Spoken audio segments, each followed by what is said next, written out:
I've just harvested everything out of this bed in my indoor garden, and today I'm going to be amending the soil. This bed is the upper level of 2 tiers.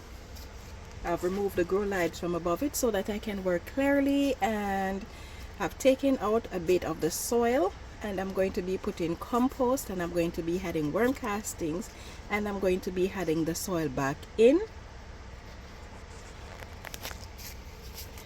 This bed is made from plywood, and it is 1 foot deep, 1 foot wide, and 4 feet long. So now we're going to be amending the soil. I haven't amended it in quite a while. I've just been top dressing.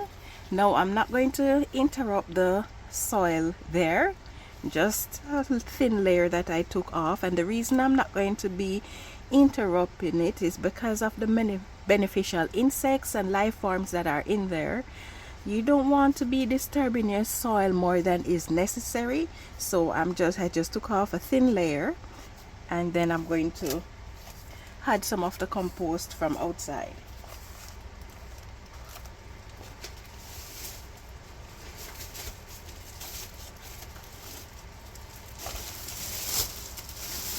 Now this is not finished compost, but it is composted. It's not refined, I should say. It's not sifted, and it is pretty moist because the region is rainy. Although we haven't had rain in 2 weeks, but the compost is still very wet and heavy.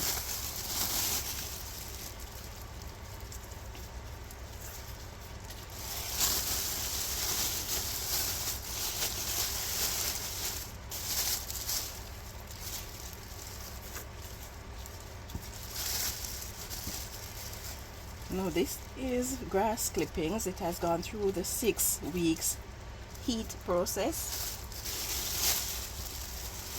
It also has food scraps that are fully composted in it.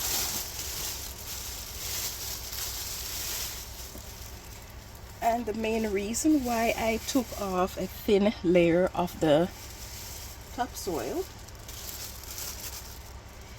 is so that I can have nice loose soil to plant in. As you can see, there is nothing refined about this. As I mentioned before, it only went through 6 weeks of the composting process.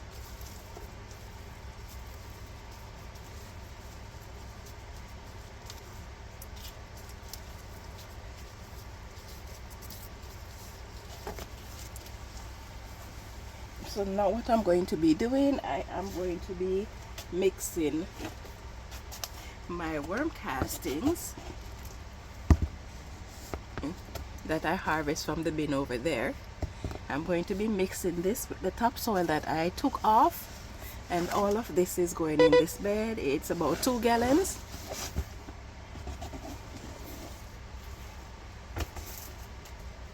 And the ratio for adding worm castings to your garden that gives the best result is 20% worm castings to 80% soil, so a ratio of 1 to 4.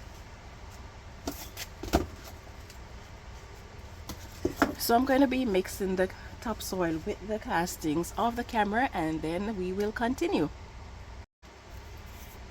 Now we're finished mixing. Another reason why I took off some of the topsoil here is to ensure that this compost that is unfinished does not attract fruit flies or those minute scavenger fly. So I want the compost to be buried.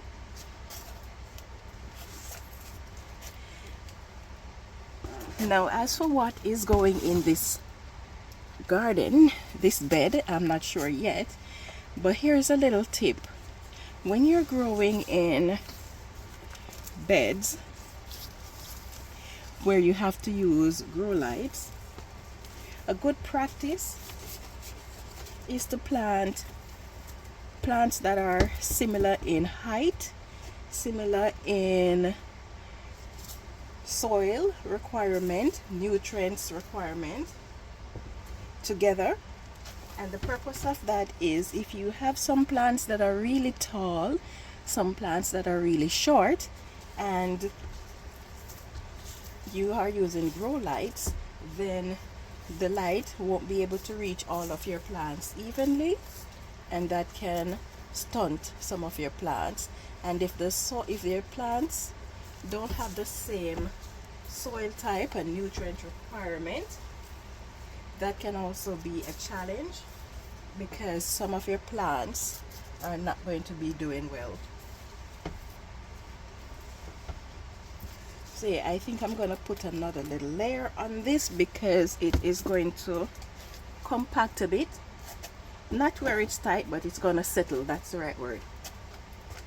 All my beds have worms in them. I ensure that there are worms in all the beds, and the purpose of that is for the organic matter that you saw me put in here. They are going to be breaking it down faster and turning it into worm castings, and that is going to be adding more microbes than if it was just the simple compost.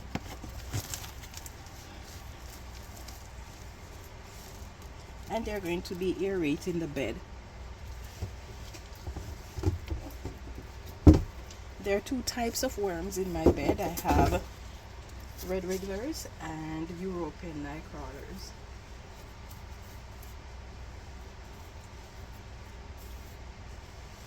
I'm wondering if I should put a few of my Canadian night crawlers in there.